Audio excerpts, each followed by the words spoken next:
এক দীর্ঘ প্রতীক্ষার অবসান। নতুন সূর্যের আলোয় উদ্ভাসিত হতে যাচ্ছে বাংলাদেশের সংসদীয় গণতন্ত্র।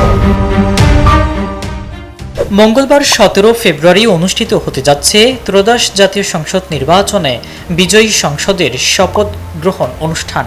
তবে এবারের আয়োজন চিরাচরিত প্রথার চেয়ে একটু ভিন্ন, একটু বেশি তাৎপর্যপূর্ণ। সকাল 10টায় জাতীয় সংসদের সভাকক্ষে নবনির্বাচিত সংসদ সদস্যদের শপথ বাক্য পাঠ করাবেন প্রধান নির্বাচন কমিশনার AM নাসির উদ্দিন। এর পরপরই শুরু হবে সংসদীয় দলের নেতা নির্বাচনের প্রক্রিয়া। তবে সবার নজর থাকবে বিকেল 4টায় সংসদের দক্ষিণ প্লাজার দিকে। সেখানে উন্মুক্ত মঞ্চে রাষ্ট্রপতি শাহাবুদ্দিনের কাছে শপথ নেবেন নতুন মন্ত্রিসভার সদস্যরা। এখন প্রশ্ন হলো, গণভবন থেকে হঠাৎ কেনই বা উন্মুক্ত মাঠে এই আয়োজন?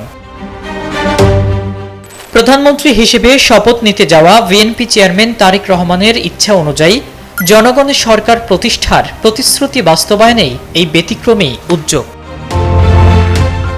বদ্ধ ঘর বা দরবার হলের আভিজাত্য ছেড়ে জনগণের কাছাকাছি থেকে দায়বদ্ধতার নতুন বার্তা দিতেই ব্যতিক্রমী এই আয়োজন। দলের স্থায়ী কমিটির সদস্য ডাক্তার AZM জাহিদ হোসেন জানিয়েছেন, দীর্ঘদিনের দুঃশাসন আর অবরুদ্ধ গণতন্ত্র থেকে বেরিয়ে আসার বার্তা দিতেই এই অভিনব কায়দা। মানুষ যাতে সরাসরি এই প্রক্রিয়ায় অংশগ্রহণ করতে পারে তা নিশ্চিত করাই আমাদের লক্ষ্য। শপথ অনুষ্ঠানে সার্কভুক্ত দেশগুলোর পররাষ্ট্রমন্ত্রীর আমন্ত্রণ জানানো হয়েছে। অন্তর্বর্তী সরকারের বিদায়ী আইন উপদেষ্টা আসিফ নজরুল জানিয়েছেন, প্রস্তুতির কাজ এখন শেষ পর্যায়ে। জননিরাপত্তা নিশ্চিত করে উচ্চমুখর পরিবেশে এই ঐতিহাসিক মুহূর্ত উদযাপনে দেশবাসীকে সহযোগিতার আহ্বান জানিয়েছেন বিএনপি।